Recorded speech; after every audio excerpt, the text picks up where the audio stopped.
Мы открыли наш круглый стол «Встреча 5 поколений», посвященный 80-летию депортации калмыцкого народа такой печальной песней, в которой говорится о беде, постигшей всех степняков холодной зимой 43-го года. Не забыть нашим старым отцам долгих горестных лет на чужбине, и есть за что дочерям и сынам полюбить грустный запах полыни. 28 декабря 1943 года на калмыцкий народ обрушилась большая беда. Глубокой ночью, на рассвете, когда ударили первые морозы, когда не наступил рассвет, в дома калмыцких семей вламывались солдаты, вооруженные солдаты под руководством НКВД. Они требовали выдать оружие, которое было у них, требовали выдать острые предметы, ножи, топоры, но таковых не оказывалось. И только после этого они зачитали указ Президиума Верховного Совета СССР о ликвидации Республики Калмыкия и насильственной высылке калмыцкого народа. В народе говорят, жизнь прожить, не поле перейти. И действительно, это так. У каждого своя судьба. У кого-то она складывается сразу хорошо, а кому-то приходится преодолевать ряд проблем и трудностей. Есть в нашем селе долгожитель. Ей более 80 лет. Это Мария Васильевна Мушаева. Сегодня она окружена заботой детей, внуков, правнуков. Мария Васильевна, расскажите, пожалуйста, нам, как вы переносили сибирскую ссылку? Маленькая девочка была. Отца у меня прямо... Я отца за руки держала, мне что-то от отца отобрали в Астрахани. Отца я не знаю, куда повели, но его не было со мной. Я осталась на вокзале, как это, беспризорница. Детей беспризорников собирали, и вместе с ними меня забрали. И попала я в Сибирь, в Тюменскую область, Сорокинский район, село Знамещиково. В детском доме я прожила 13 лет. Ну, как говорится, в то время было трудно, конечно, но мы всегда говорили спасибо родному Сталину за наше счастливое детство, потому что мы в детском доме под опекой были. Нас кормили, одевали, обували. Все у нас было хорошо. 7 классов я кончила. Потом нас трудоустроили в пимокатный цех. 3 девочки и 2 мальчиков.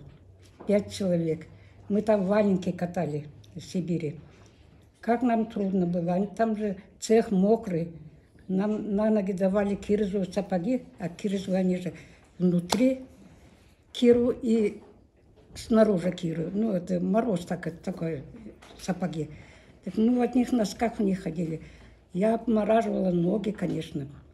Ну, я, как сказать, такая была боевая девчонка. Я все перетерпела. И голод, и холод. Приехала я от этого на родину. Нашла отца я. Сама я нашла. Сейчас люди ищут через передачи, через все ищут. Я сама по всем областям, по всем районам, где жила, где в тюрьме была, везде писала, я нашла своего родного отца. В 1958 году я его нашла, и как я рада была. Он уже, конечно, в то время уже был женился, 2 детей. У него жена умерла, а он 8 лет просидел за мешок фуража, зерна. Тогда же сталинское время было же. А мы Сталину спасибо говорили за наше счастливое детство. А она, оказывается, не такой была. Ну, маленькая девочка, что я могла знать? Ну, и то я понимала, где хорошо, где плохо. Цеплялась я всегда за хороших людей. Всегда на это... Плохим я не прикасалась.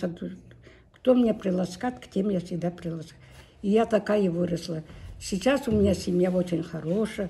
7 детей, 11 внуков, 6 правнуков. Все мы живем в одной семье. Никто никого не различается. Я рада, что я выжила в такое время. В такое время только сильные люди выживают. Я, наверное, хоть маленькая была, выжила. Спасибо большое. Это венгрцы, что я выжила. И всем я говорю, вот земляки здесь, Доцинский здесь, Приютинский, всех я так на лицо, вот всех я это знаю почти что. Не надо никогда отчаиваться, всегда надо верить в себя. Если ты сильный, все победишь. А если ты тюфяк, таким останешься. Я в детском доме, меня же прибодрили же. Там же нельзя же быть растяпой. Но я такая и выросла. И до сих пор я такая. Дети, что у меня шелковые все. Они все нормальные. У всех дети у них есть. 11 внуков мне. 6 правнуков. 7 детей. И все мы, как одна семья. Собираются они всегда у нас. Кто Валя знает, Зина знает. У нас дом никогда двери не закрываются. Туда-сюда, туда-сюда. Внуки, правнуки приезжают, заезжают. Вот как хорошо. Вот так надо жить. Уважаемый Андрей Надхирович Дарганов, вот я знаю, что он участник первого поезда памяти. Андрей Надхирович, вот какие впечатления у вас остались от поездки? Там можно было воспоминания рассказывать, как в Сибири жили, как нас принимали. Уже последний поезд, а там уже более молодежь пошла. Они молодежь-то не знали. А вот сейчас вот поезд пойдет, говорят, в ноябре, в декабре обратно будет идти 80-летие. Там уже таких уже мало осталось. Там вот могли, в основном должны были старики поехать. Так что поехали там в основном, это каждый состав был 450 человек. Из них 50 где-то актеров, писатели, ну, в общем, интеллигенция. Основные были разнообразные, разношерстные. Были молодые, старые. Но, тем не менее, там очень хорошо встретили. В Тюмени через 2 суток мы приехали. Нас встретили. На первой встрече никто не знал. Каждый зовет, пойдемте сюда, пойдемте сюда. Нашу делегацию, а я был старостой вагона, нашу делегацию забрали куда-то полушубки. Повел, он, оказывается, какой-то старообрядный. Люди есть там. Он нас повел в другую сторону. Хорошо, кто там хоть говорит, а куда эта группа пошла? Вот такие были истории. Но, тем не менее, очень хорошо прошли. В Тюмени потом мы день побыли, концерты, там встречи, рассказывали, кто там. Как-то в основном городские там говорили, а с поселков мало кто говорил. В Красноярске там вообще нас встретили исключительно. Оказывается, там предприниматель, Балдыр, мать с Сибири, отец калмык. Так он полностью все расходы, это 450 человек, накормить, по рюмочке налили всем. Там, в общем, здорово. Тем не менее, люди встречали вообще. Вот я даже ездил, вот на пенсию пошел в 97-м или 6-м году. На строй стариков поехали. Тогда же все было бесплатно. Поезд бесплатный, автобус бесплатный. Но мы сели, билет купили, проверяющий проходит. А что вы, говорит, билет брали? Он же бесплатно положен. кто вам билет продал? Говорю, в кассе. Она говорит, пойдемте. Я пошел с ней. Она говорит, нагоняй, дала кассиру. Говорит, почему репрессированные люди приехали почтить память своих погибших, а вы, говорит, с них деньги дерете? Мы не знали. Как не знали? У каждого есть, по-моему, это разъяснение же, с кого брать деньги. Но у нас билеты, деньги вернули. Приехали мы в Ялуторовск. А там в этом Ялуторовске я жил с 51 по 54. Я родилась в Сибири в 1944 году, в сентябре. Ну, детские воспоминания какие? О соседях хочу сказать. Царство им небесное, давно-давно это было, Шаховцовы, тетя Луша, ее дети, Валя, Тамара. Мы с ними дружили. Жили мы через дорогу, наши дома были. Теплыми словами хочу вспомнить тетю Лушу. Пусть ей будет там тепло. У них в доме была русская печь, ну, на которой они там, как типа это, лежанки, отдыхали, лежали. И вот она пекла блины. Блины для меня это был, ну, в то время это 50, пускай будет 54 год. Мне кажется, я слаще этих блинов никогда, мне кажется, не видела, хотя я сама тоже пеку блины. Но такие блинов, как тетя Луша пекла, я, конечно, мне кажется, я больше таких не едала, как говорится. Я что хочу сказать, в нашем селе, Болотнинский район, а Новосибирская область, там ссыльные были немцы, дети немцев, мы с ними в школу ходили. Запомнила это мальчика Рафаил. Казахи, по-моему, там были, несколько семей. Я что хочу сказать отдельно. Сибирский народ очень добрый. Они нас, ну, ни в чем не обделяли. К детям относились они положительно. Только хорошее могу сказать, потому что это сибирский русский народ. И в 56-м, когда вышел указ, мы в 57-м выехали оттуда. Приехали мы через станции Дивные, на Доцинг, Приютнинский район, где когда-то наши родители жили. Все это был 57-й год.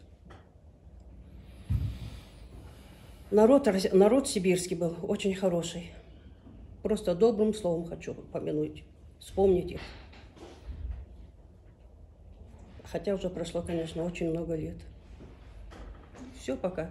Спасибо, что вы нас пригласили. Спасибо. Спасибо большое. Фотографии есть. Мы сидим там возле деревянного дома. Отец, мама и брат, и я. Мы вчетвером. И все из Сибири. А так мы в Сибири родились. 4 нас. 3 брата и я. В Сибири мы вернулись вдвоем с братом. Отец умер уже, когда мне было 12 лет. Здесь мы переехали, на Доцинге жили. Он работал в колхозе Кирова, хотя он уже на пенсии был и работал. А мама не работала уже. Она в Сибири дояркой работала, она рассказывала. Там мы жили в Тюменской области, Ялуторовский район, село Большой Камень. Там я сейчас в интернете тоже смотрю, там где-то 40-50 человек осталось, живут в этом селе, где мы жили всего. Там было МТФ, и мама дояркой работала. Мы выселялись со 2-х Ильдучин, это за Нартой там. Отец был на фронте, и мама со своими стариками, и с этими... с братом, мальчик был у нас еще здесь. И нас повезли в Сибирь, и, говорит, этот брат затемпературил, и его, говорит, в Сальске сняли с поезда и оставили. И дальше поехали. А я потом у матери спрашивала, говорю, а где вы искали его? Говорит, пришла бумага, что он умер. Хотя я обращалась потом сюда, Любовь Павловна, наш архив, да, хотела просто уточниться. Они говорят, это у нас только с 57-го года архивы, это надо туда, в городе спрашивать. А в городе я была как раз в тот момент, на пандемию все было закрыто. Говорит, мы никого не принимаем. Вот это судьба этого мальчика. Ему года 2, может быть, было до года, до 2 лет, наверное. До 43-й год был, 41-го года, наверное, рождения. И вот в этот год, 56-57 год,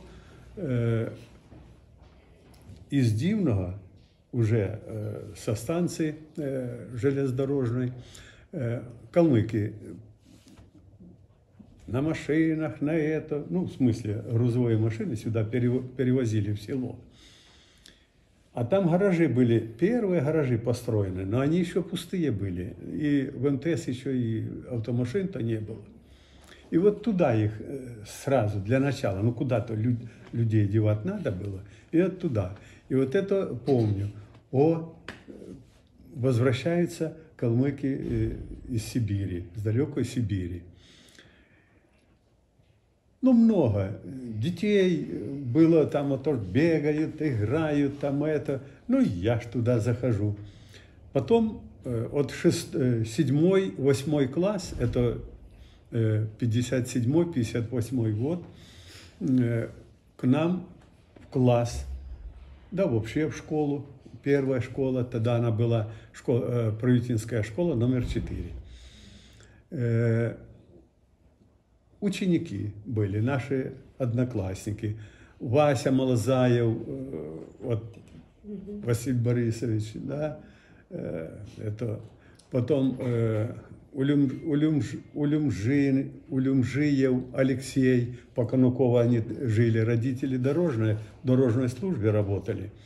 А мы у них и ночевали там, и все, питались там, все это дело. Вася Малазаев по Промысловой, там жили они. У него старший брат был, Борис, но он потом погиб, утонул. А мы с Васей за одной партой сидели, значит, и носили. Он мою фуфайку, я его пиджак. Вот зимней одежды. Меняемся и неделю поносим, все. И ночевали, он у нас семья большая была, 7 детей. А я у них ночевал там. Ну, вот так вот, дружили мы. И мы дружили до последнего. Калерия Полинова, ну, сейчас она Богданова. Вот она была в одно время за аптекой в Элисте. Вот. Она замуж вышла за Богданова. Ну, потом семья у них со временем не состоялась. Вот. Вот так вот. В 60-м уже году, ну, еще далее, в 60-м году я работал уже после школы трактористом в 4-й бригаде. И комбайны же были прицепные. С этого совхоз «Победа». Ну, раньше он был 18-й партсъезд, называли. Там Мучаев Михаил, кажется так, или Мучкаев Михаил. Ну, якобы сейчас уже его, конечно, нет. Вот, он комбайнер был, а я на тракторе, значит, прицепной комбайн этот тягал. Вот, на хлеборке были. Ну, а потом я ушел в армию, с армии пришел, вот так. Дружили мы, вот эти, вот, это 5-я сотня. Потом, ну, калмыцкому населению, которое сюда прибыли, денежки стали выделять на строительство. И там вот образовался на 5-й сотне, вот Нина Рашаевна там живет. Ага, ну, калмыцкий хутун, так вот называли. Да? 5-я сотня. 5-я сотня знаменитая наша была. Там футбол гоняли, там же эти, ну, старые канавы там на это были. Ну, место было, где футбол. Это сейчас там все застроено, а то пусто было там все это дело. Спасибо, Иван Михайлович, за добрые слова о дружбе наших двух народов. Мы сейчас, ну, парочку слов. Хорошо. Летом в этом году приезжала ко мне одноклассница, мы ездили в Элисту, и у Кальки, мы ее так звали, Калька. Богданова, ну, Полинова была. И вот какая встреча была, это до слез.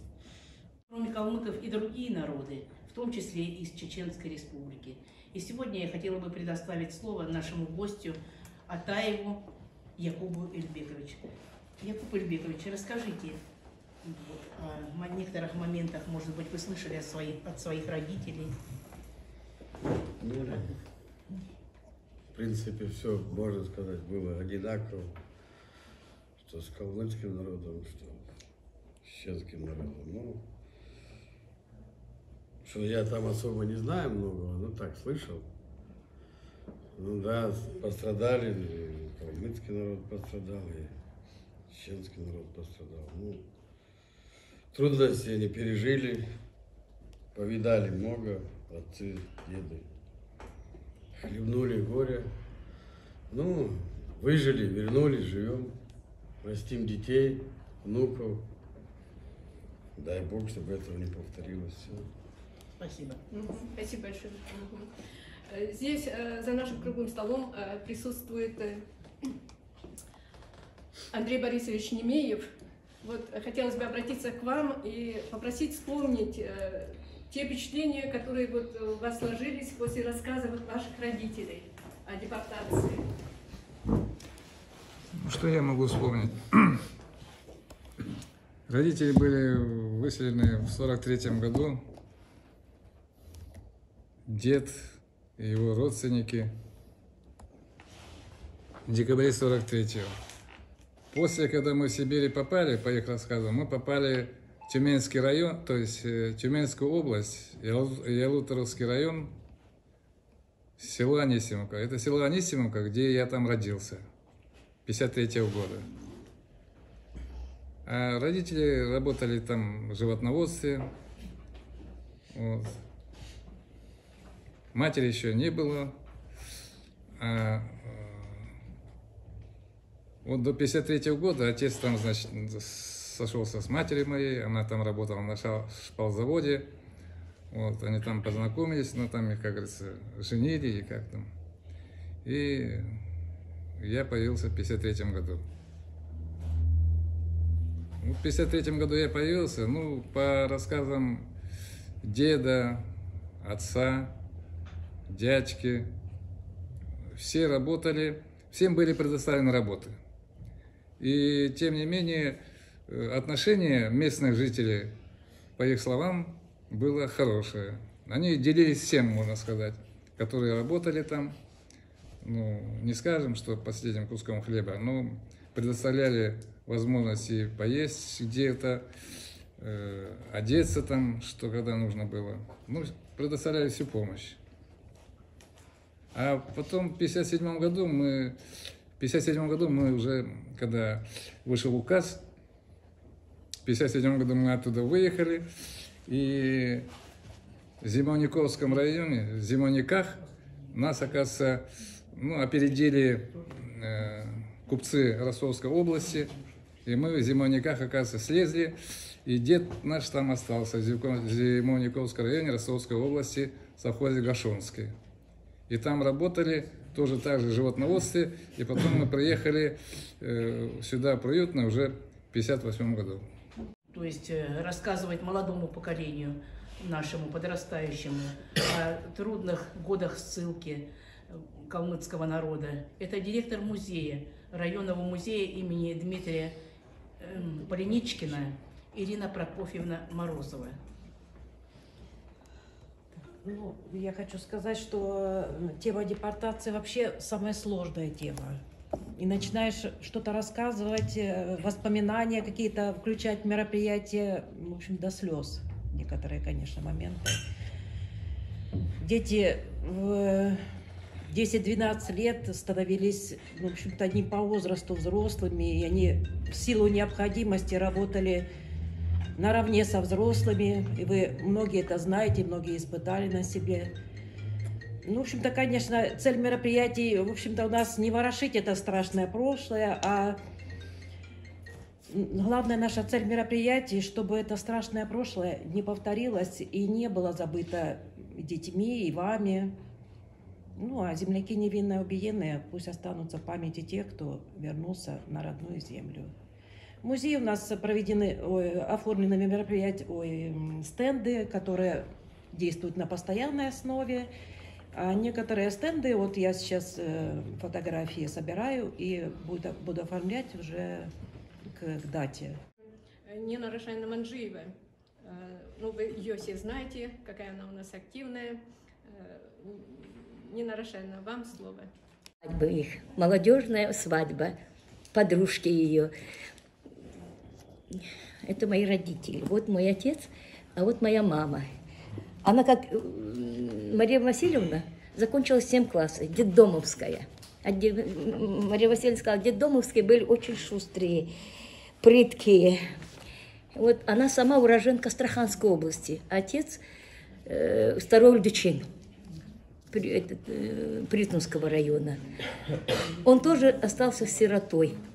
Вот они оба сироты в 50-м году сошлись. А вот на Хашкеве Тима. И вот они...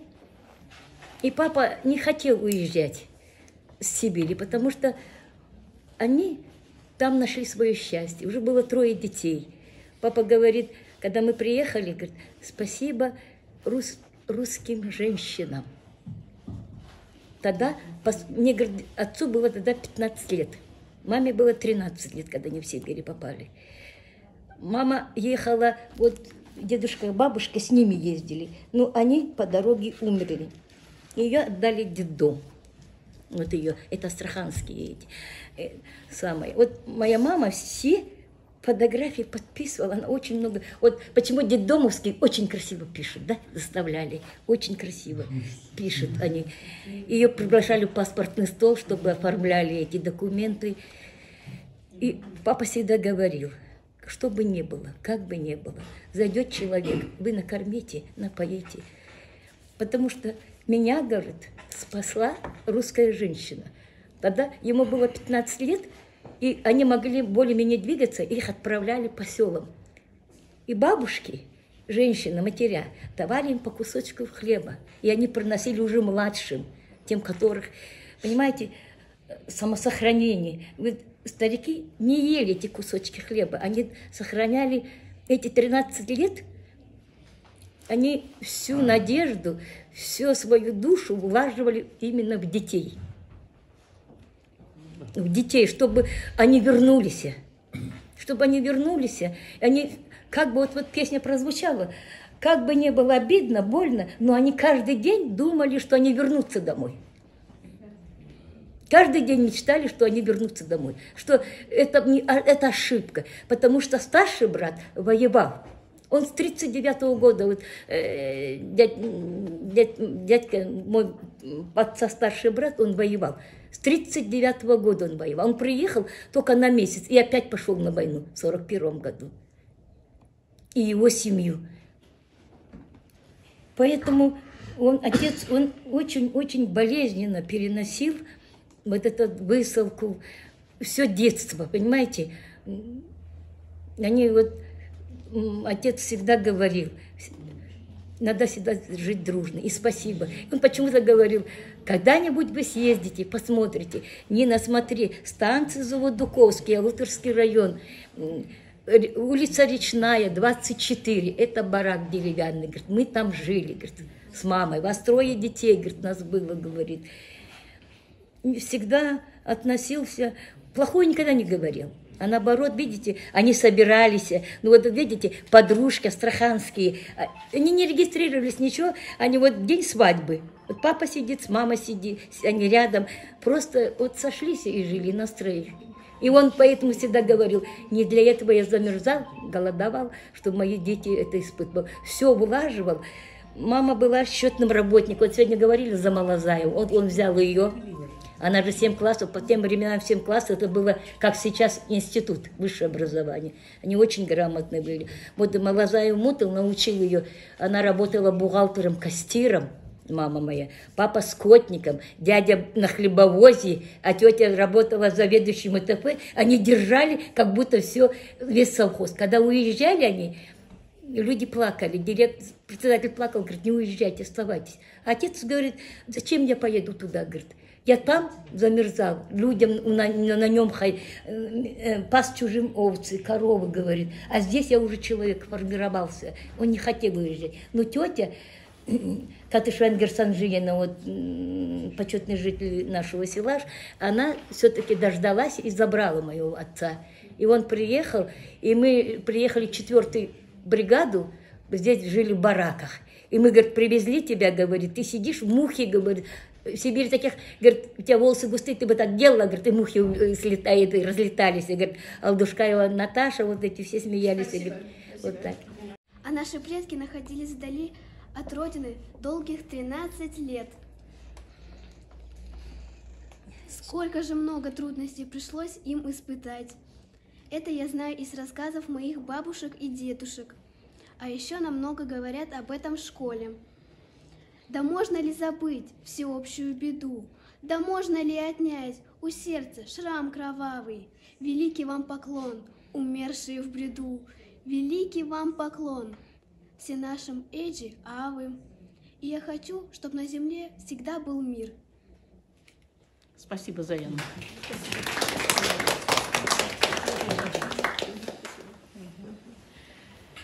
В работе нашего круглого стола принимает участие целая семья. Я с большим удовольствием хочу предоставить слово представителям этой большой дружной семьи. Это семья Чемудовых. Ну, когда мы сюда приехали, мне было 3 годика. И мама мне рассказывала всегда, когда мы ехали в вагоне на поезде. Ага. Утром меня кто ехал в поезде, забирали меня, а мне всего 3 годика, хорошенькая, маленькая. И они меня забирали, а потом и по вагонам. А потом уже я, когда возвращалась, у меня полные сумки продуктов. Кто конфеты даст, кто печенье, кто яйца, сало. И так я по дороге кормила семью. Я была 4-м ребенком, а потом мы приехали в Приютное. Тут пожили немножко, потом на Доцинге. Дом построили и так прожили. А так я всего 3 годика было, мало чего, только по рассказам. И я хочу, чтобы больше такое не повторилось. Дай Бог всем здоровья, всем внукам, правнукам, чтобы больше не было такого. Рассказываем, изучаем произведения наших калмыцких писателей, которые пишут об этой дате, да, депортации. В этом году будет 80-летие. Мы с детьми пишем конкурсные работы, эссе, которые проводят в нашей республике и вообще в России. Эти мероприятия проводятся. Также мы делаем инсценировки, небольшие, вот эти фрагменты. Также в нашем районе есть художественная школа, которую возглавляет Колосов Виктор Викторович. Здесь вы видите его картины, детей, работы, которые представляют наш район в республике, ну и не только в республике. Есть у нас всероссийские достижения этого художника и наших детей. Ну, хочется что пожелать? Самое главное пожелать, чтобы мы все жили в мире, в дружбе.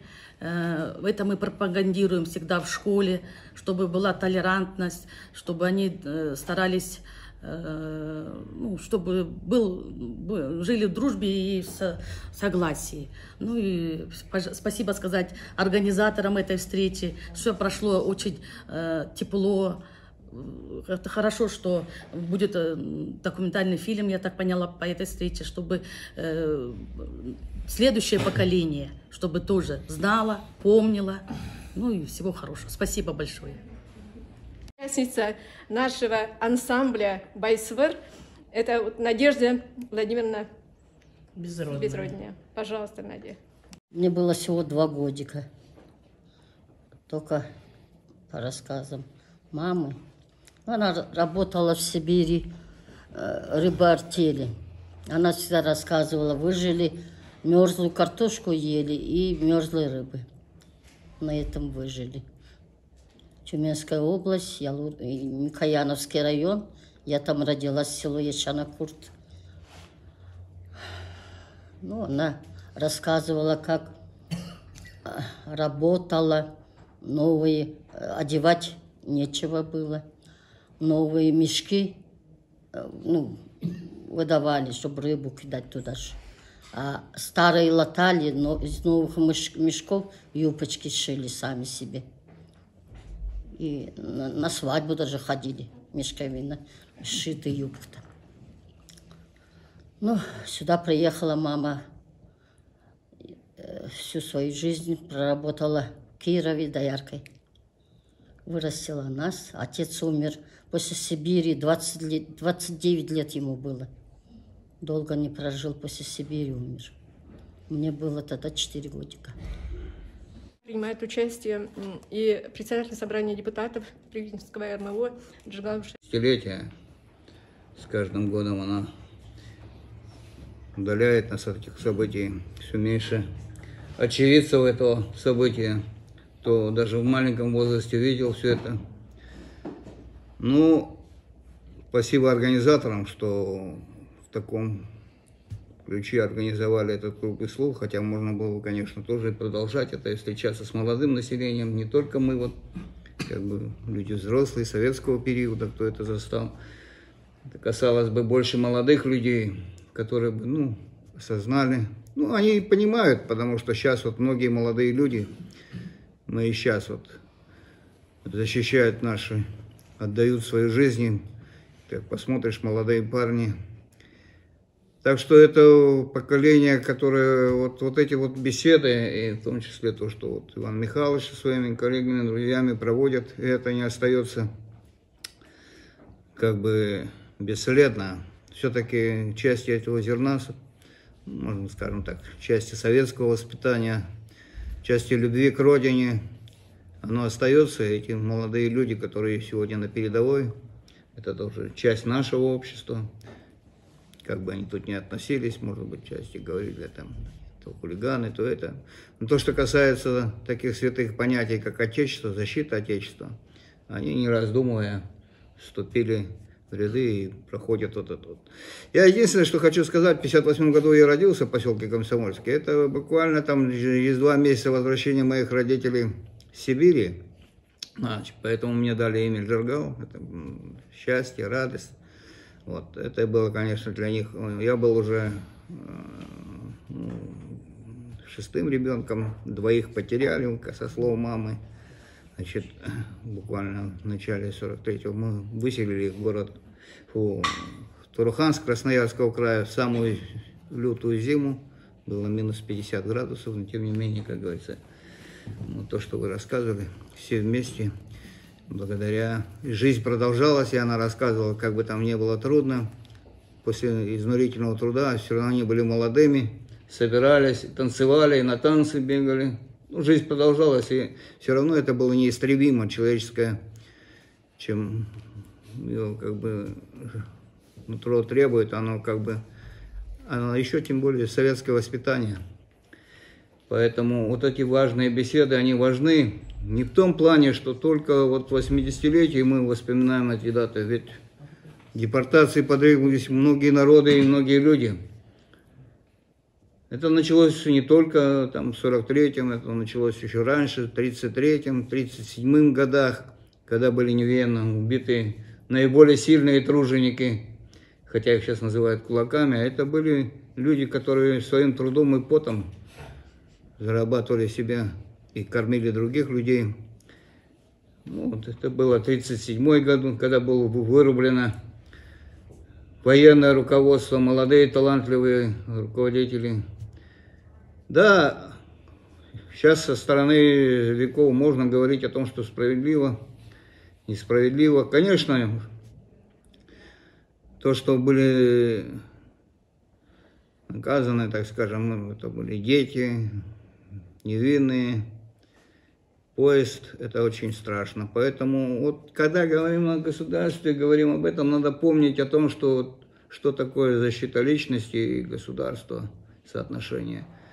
В любом случае, Это часть грустной истории, хорошо, что ее не замалчивают и говорят, и открыто. Но с другой стороны, надо делать выводы. Вот когда вот недавние события в Махачкале, когда вроде бы из светлых чувств, там, обиженного религиозных чувств побежали бить невинных людей, казалось бы, там, еврейской национальности, о том, что не разбирая. Это все неправильно. Правильно, вот как правильно говорит президент, мы должны сплотиться, мы, хотя и разных национальностей, но Родина у нас одна, Отечество, поэтому защита личности и интересов каждого человека в нашей стране. Понятно, что Россия настолько огромна и богата, что никогда не утихнет жажда ее разорвать, разделить, взять что-то себе.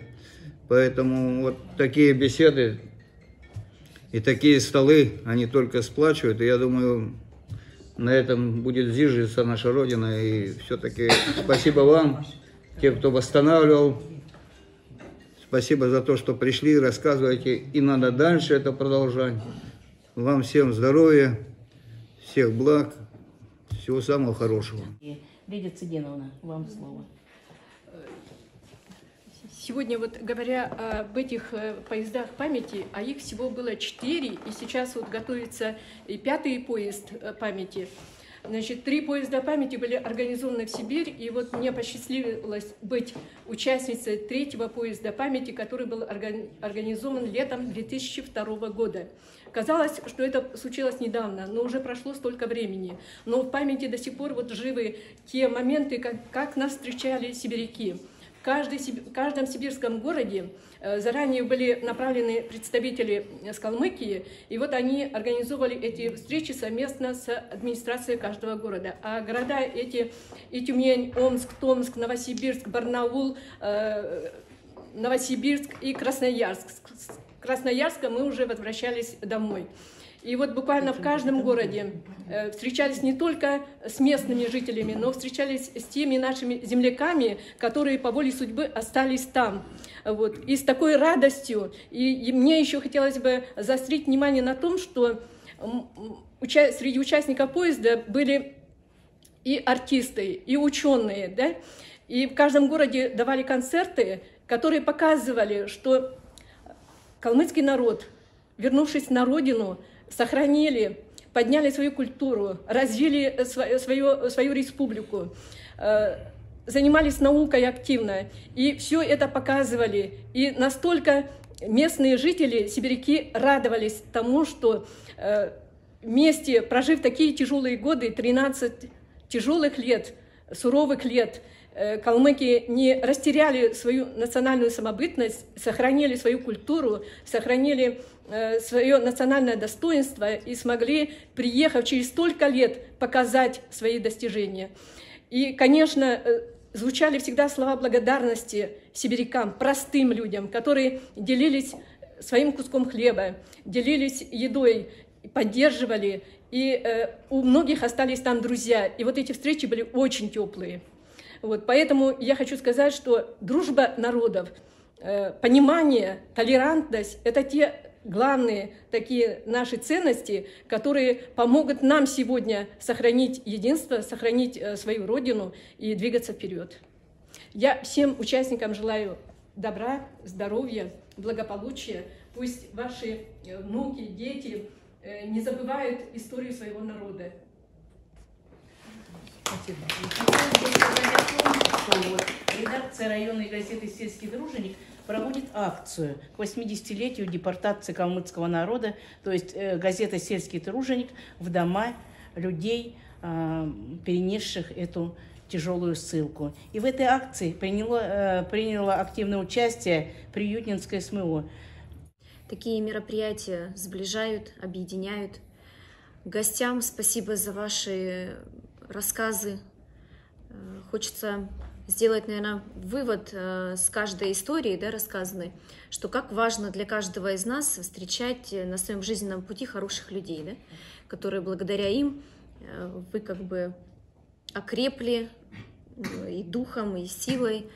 Поэтому хочется вам пожелать крепкого здоровья всем, благополучия вам и вашим семьям, и долголетия, чтобы благодаря вам мы действительно эту тему оглашали, да, озвучивали, и наши дети, и мы в том числе много что узнали из первых уст, как говорится, а не из истории. Ну, по поводу акции, Светлана Павловна вот сказала, мы будем поощрять, да, участников данной акции, поэтому можете как бы всем озвучивать данное мероприятие, чтобы как можно много молодежи были вовлечены в данное мероприятие. Будут поощрительные призы, администрация поддержит, поэтому всем спасибо. Инсахна тавитре мана харылцы сан кебер болбы тигат мана тедна кежахы мана көділміш уралан йовжы келсін үктін үнті болжы халмык таңчаны игат цанандын делгірулжы халмык нерен хаятта кебер туурулжы барылжы байсжы бәхі болдым.